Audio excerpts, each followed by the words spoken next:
Dear students, इस video में हम लोग देखने जा रहे हैं मैश एनालिसिस और नोडल एनालिसिस पे एक एक प्रॉब्लम्स। अभी लास्ट वीडियो में हमने देखा कि कैसे मैश एनालिसिस और नोडल एनालिसिस मेथड लगाते हैं किसी भी सर्किट में, राइट। अब उसका एक एग्जांपल देखते हैं। यहाँ पे मान लीजिए ये अपने को क्वेश्चन दिया, देखिए मैश एनालिसिस का एग्जांपल है, ठीक है। इस क्वेश्चन में पूछा है, देखिए यूजिंग मैश एनालिसिस मेथड का नाम दिया है। आपको पता करना है find the current through 50 volt. ये जो 50 वोल्ट का सोर्स आपको इस सर्किट में दिख रहा है ना, इससे कितना करंट पास हो रहा है, कितना करंट इससे बाहर निकल रहा है, अंदर जा रहा है, वटेवर। तो जो भी करंट इस 50 वोल्ट से पास हो रहा है ना, ये अपने को बताना है, लेकिन मेथड यूज़ करनी है mesh analysis.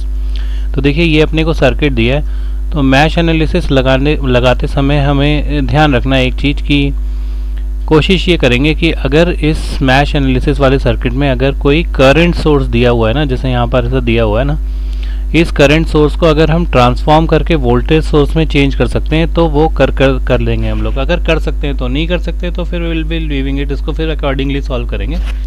But right now देखिए यहाँ पर इस सर्किट को ध्यान से देखेंगे ना, तो मान लीजिए इस जंक्शन का मैं नाम कुछ रख देता हूँ, से इसका नाम ए है, इस वाले पॉइंट का नाम मान लीजिए बी है, और इस वाले पॉइंट का नाम सी है। तो अगर आप ध्यान से देखेंगे ना, तो ये बी और सी जो पॉइंट है ना, इस बी और सी पॉइंट के बीच में एक शॉर्ट सर्किटेड ब्रांच है, कोई रेजिस्टेंस नहीं है। कोई रेजिस्टेंस नहीं है मतलब कोई पोटेंशियल डिफरेंस यहाँ पर नहीं है। इसका मतलब ये बी और सी पॉइंट जो है ना, वो एक ही है, मतलब है ना। ये अलग अलग बना दिए हैं अभी, बट ये दोनों एक्चुअल में है एक ही पॉइंट। तो हम इन दोनों को ना एक ही पॉइंट बना सकते हैं, इधर बी या सी, और फिर सर्किट अकॉर्डिंगली क्या बन जाएगा वो देखिए। तो देखिए सर्किट क्या बन जाएगा, ये मेरा एक 5 ओम रजिस्टर लगा रहेगा, ये 50 वोल्ट का वोल्टेज, ये जैसा था वैसे का वैसा लगा दिया मैंने। ये पॉइंट ए है, और पॉइंट ए के बीच में ना अपने को दो ब्रांचेस ऐसे दिखेंगी, ऐसा करके, मतलब मैंने बी और सी पॉइंट मिला दिए, एक ही जगह बना दिए दोनों बी और सी, ठीक है। ऐसा कुछ सर्किट बन जाएगा मेरा, राइट, है ना। तो दोनों पॉइंट मैंने सेम कर दिए बी और सी, क्योंकि कोई पोटेंशियल डिफरेंस नहीं है। बाकी की चीज़ें ऐसे लिख लेते हैं, ये अपना 50 वोल्ट है, ये 5 ओम है, ये अपना 10 एम्पियर्स है, ये अपना 2 ओम्स है, ये 3 ओम है, ये 10 वोल्ट है। देखिए अब ये जो बीच में आपको करंट सोर्स और पैरेलल में रेजिस्टेंस दिख रहा है ना, इसकी जगह ना हम लोग एक सोर्स ट्रांसफॉर्मेशन लगा करके ना हम लोग बना सकते हैं एक वोल्टेज सोर्स और सीरीज में रजिस्टर। तो देखिए यहाँ पे मैं यहाँ लिख भी दे रहा हूँ ताकि आपको ध्यान रहे, यूजिंग सोर्स ट्रांसफॉर्मेशन, है ना। हम लोग यहाँ जो लगा रहे हैं ना, वो कर रहे हैं यूजिंग सोर्स ट्रांसफॉर्मेशन। तो सोर्स ट्रांसफॉर्मेशन लगाने के बाद क्या हो जाएगा, देखिए ये सर्किट कुछ ऐसा बन जाएगा, है ना। ये 5 ओम तो ऐसे का ऐसा ही रहेगा, ये 50 वोल्ट भी रहेगा, राइट। यहाँ जो बीच में सर्किट है ना, ये 2 ओम, और इसके साथ सीरीज में लग जाएगा एक और वोल्टेज सोर्स लाइक दिस, और फाइनली अपना ये जो 3 है और ये 10 वोल्ट है, ये तो लगेगा ये ऐसे ऐसे ही, राइट। तो फाइनली हमारा सर्किट जो है कुछ ऐसा बन जाएगा। ये हो जाएगा मेरा 5 ओम, ये हो जाएगा मेरा 50 वोल्ट, ये हो जाएगा 2 ओम, ये हो जाएगा 10 एम्पियर्स, ये हो जाएगा 3 ओम, और ये हो जाएगा 10 वोल्ट। और अब हमें करंट निकालना है 50 वोल्ट सोर्स से, है ना। तो मान लेते हैं अब मेरे पास देखिए दो मैशेज हैं, ये मान लेते हैं मैश नंबर 1 है, ये मान लेते हैं मैश नंबर 2 है, ठीक है। दोनों मैशेज में से कुछ करंट हम लोग एज्यूम कर लेते हैं। मान लीजिए यहाँ से कुछ करंट फ्लो कर रहा है I1, और एक यहाँ से करंट फ्लो कर रहा है I2, डायरेक्शन जो चाहे मान सकते हैं। और अब क्या करना है, देखिए मैश एनालिसिस जो है ना, वो KVL का एप्लीकेशन है, तो मुझे KVL अप्लाई कर देना है। देखिए इन दोनों मैशेज में, तो यहाँ पे लिखता हूँ मैं अप्लाइंग KVL इन मैश 1। फर्स्ट मैश में KVL लगाएंगे तो क्या होगा, तो देखिए सबसे पहले सारे ड्रॉप्स को मैंने बताया था ना पॉजिटिव लिखना है, तो देखिए 5 ओम के अक्रॉस ड्रॉप हो जाएगा, देखिए 5 इंटू I1 प्लस, आगे बढ़ते हैं, और ये 2 ओम है ना, 2 ओम के अक्रॉस ड्रॉप होगा, देखिए 2 टाइम्स ऑफ करंट लेंगे I1 माइनस I2। फिर सोर्सेज लेते हैं, तो देखिए I1 माइनस I2 करंट इस 10 एम्पियर में पॉजिटिव टर्मिनल में पहले जा रहा है ना, तो हम लोग इसको लिखेंगे प्लस 10, और फिर यही I1 करंट घूम कर जो है ना, वो 50 वोल्ट में नेगेटिव टर्मिनल में जा रहा है ना, तो इसको लिखेंगे कितना, माइनस 50। दिस इज और इक्वल टू व्हाट, 0।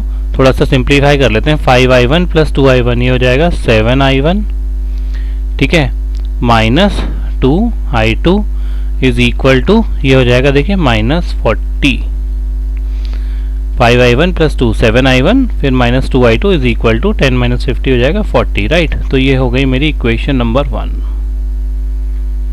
इसको हम लोग नाम देते हैं इक्वेशन नंबर 1, ठीक है। नेक्स्ट देखिए, नेक्स्ट इक्वेशन क्या हो जाएगी, इसमें लगाते हैं KVL मैश नंबर 2 में, है ना। तो लिखता हूँ देखिए यहाँ पे अप्लाइंग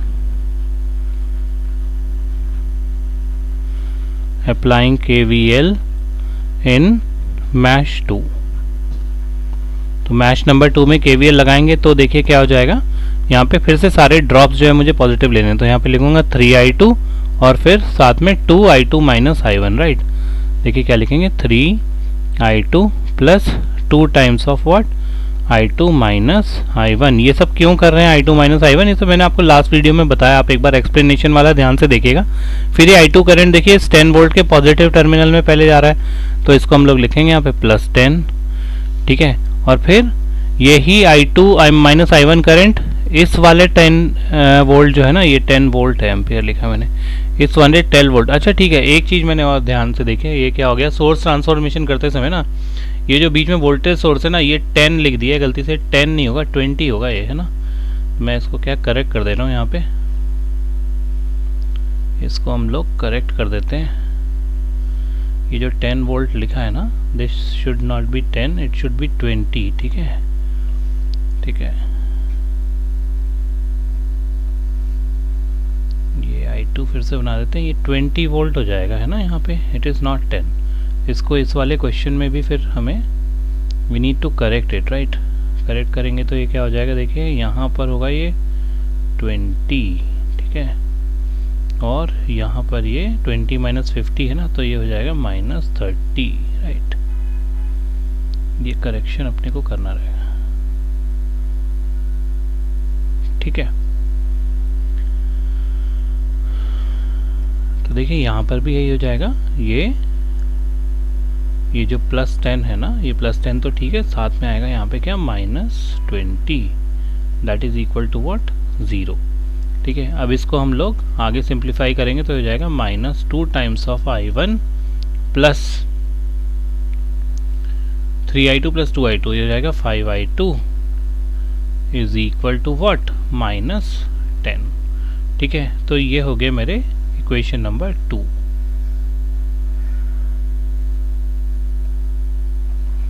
अब देखिए मेरे पास दो इक्वेशंस बन गई, इक्वेशन 1 और इक्वेशन 2। इन दोनों को यूज़ करके हम लोग निकाल सकते हैं क्या, अपने i1 और i2। तो क्रैमर्स रूल लगाते हैं, यहाँ पर लिखता हूँ देखिए, बाई क्रैमर्स रूल। देखिए क्रैमर्स रूल जो है वो याद करना बहुत ज़रूरी है। कई बार क्या होते हैं, बड़े बड़े इक्वेशंस होते हैं तो वहाँ पे हम लोग सब्स्टिट्यूशन मेथड से सॉल्व करना मुश्किल हो जाता है। तो देखिए क्रैमर्स रूल में क्या होता है ना, हम लोग ये जो दोनों मेरी इक्वेशंस है ना, इनके कोफिशिएंट्स ले लेते हैं पहले। तो देखिए 7 - 2 यहाँ से आ जाएंगे, लिखेंगे कैसे, 7 - 2, और ये हो जाएगा -2 और 5, -2 5। यहाँ पर लिखेंगे अपने वेरिएबल्स i1 और i2, और यहाँ पर लिखेंगे हम अपने कॉन्स्टेंट्स कितने हैं, इस तरफ है -30 और इस तरफ है -10, तो -30 -10, राइट। और अब देखिए सबसे पहले पहला मैट्रिक्स हम लोग बनाते हैं डेल्टा। पहला डिटर्मिनेंट डेल्टा होता है, वो होता है देखिए 7 - 2 -2 5, ठीक है। ये वाला जो आपका पहला जो मैट्रिक्स है ना, इसका डिटर्मिनेंट है, तो ये हो जाएगा 7 5 जा 35 -4, यानी कि कितना, 31। इसके बाद देखिए अब हमें करंट कौन सा चाहिए, मतलब मान लीजिए i1 चाहिए ना, तो उसके लिए निकालेंगे डेल्टा 1। डेल्टा 1 में फर्स्ट कॉलम जो है ना, फर्स्ट कॉलम को रिप्लेस करेंगे अपने कांस्टेंट मैट्रिक्स से, तो ये हो जाएगा -30 -10, और बाकी तो यही रहेगा -2 और 5, तो ये हो जाएगा देखिए -30 × 5 -150 -20, है ना, सही है ना, -150 और -20, ठीक है। तो ये हो जाएगा कितना, -170, ठीक है। लाइकवाइज डेल्टा 2 क्या हो जाएगा, सेकेंड कॉलम रिप्लेस करेंगे 7 -2, और इस तरफ क्या आ जाएगा, -30 -10, तो ये हो जाएगा देखिए 7 इंटू माइनस 10 माइनस, इसको रखते हैं माइनस 70 माइनस 60 माइनस 130, ठीक है ना, माइनस 130। तो अब अपने को अगर करंट चाहिए, मान लीजिए कौन सा, इस बार करंट मुझे चाहिए से I1, तो I1 करंट जो है ना हो जाएगा डेल 1 अपॉन डेल, तो डेल्टा 1 है मेरा माइनस 170 अपॉन डेल्टा कितना है 31, और I2 जो है वो हो जाएगा डेल 2 अपॉन डेल, है ना, तो डेल 2 है जो है मेरा वो है कितना माइनस 130 अपॉन 31, राइट। तो इस प्रकार से हम लोग क्या कर सकते हैं, करंट की वैल्यूज़ जो है वो बता सकते हैं। तो ये मेरे फाइनल आंसर्स है ना, I1 एंड I2, राइट। चलिए नेक्स्ट हम लोग देखते हैं नोडल का क्वेश्चन। ये हमें नोडल से सॉल्व करना है, ठीक है। क्या पूछा है देखिए, using nodal find the current through 2 ओम। तो 2 ओम में कितना करंट जा रहा है ना, यहाँ पे मान लेते हैं ये जो करंट है ना ये यही वाला है, से I करंट यहाँ से जा रहा है, ये हमें बताना है नोडल एनालिसिस मेथड से कितना होगा, ठीक है ना। तो चलिए अब क्या करते हैं, ये जो मेरा सर्किट है ना, इस सर्किट में हम लोग ये जो पॉइंट है इस पॉइंट पे कुछ वोल्टेज V मान लेते हैं ना, नया सर्किट नहीं बना रहा, इसी में कर दे रहा हूँ ना, ये पॉइंट पे V वोल्टेज मान लेते हैं। और फिर देखिए यहाँ से यहाँ तक मान लेते हैं कुछ करंट जा रहा है इसमें I1, और एक करंट यहाँ से यहाँ तक जा रहा है मान लीजिए I2, ठीक है। तो देखिए, और ये जो पॉइंट है इसका नाम मान लेते हैं A है, ठीक है ना। तो यहाँ पे लिखता हूँ देखिए, अप्लाइंग KCL एट A, क्योंकि हमें पता है कि ये जो हमारा नोडल एनालिसिस होता है ना, ये KCL का एप्लीकेशन होता है ना, it is the application of KCL, right. याद रखिएगा ये एप्लीकेशन है KCL की, ठीक है ना। तो KCL क्या बोलता है, किसी एक नोड पे जंक्शन पे एंटर होने वाले करंट्स का सम बाहर जाने वाले करंट्स के बराबर होता है। देखिए एंटर हो रहा है करंट I1, ये बराबर होता है किसके, बाहर जाने वाले, तो I प्लस I2 ये लिख दिया मैंने। और I1 करंट को क्या लिख सकते हैं, देखिए यहाँ पे वोल्टेज है 12, यहाँ पे V, 12 से V की तरफ जा रहा है, तो ये लिखेंगे देखिए 12 माइनस V डिवाइडेड बाई 5, ठीक है, इट इज़ इक्वल टू, अच्छा ये कैसे लिखते हैं मैंने अपने एक्सप्लेनेशन वाले वीडियो में बता के रखा है, आप उसे ध्यान से देख सकते हैं। ये हो जाएगा देखिए, I को लिखेंगे अपन V minus 0 divided by 2, plus ये हो जाएगा देखिए V माइनस, यहाँ पे वोल्टेज कितना है 6 वोल्ट ये लिखा हुआ है ना, तो V माइनस 6 डिवाइडेड बाई 6, ठीक है। तो ये हो जाएगा, अब इसको सिंप्लीफाई करना है, तो देखिए अब आप इसको सिंप्लीफाई करेंगे तो क्या हो जाएगा, this will give you what, यहाँ पर तो ऐसे ही लिखते हैं भी 12 minus V divided by 5 that is equal to, यहाँ पे एलसीएम ले लेते हैं, चलिए हो जाएगा 6, तो ये हो जाएगा 3V प्लस ये हो जाएगा 2V माइनस 12, ठीक है ना, सही किया कि नहीं किया। चलिए ये हो जाएगा, मेरे ख्याल से नहीं, ये 3V तो है, ये तो सही है, V माइनस 6 ही रहेगा ना, ये 2V माइनस 12 नहीं होगा, V माइनस 6 ही रहेगा, क्योंकि एलसीएम जो है ना वो 6 है दोनों का ना, और यहाँ पे तो डिनोमिनेटर में ऑलरेडी 6 था, राइट। तो ये क्या रहेगा देखिए, again this will be V minus 6, ठीक है।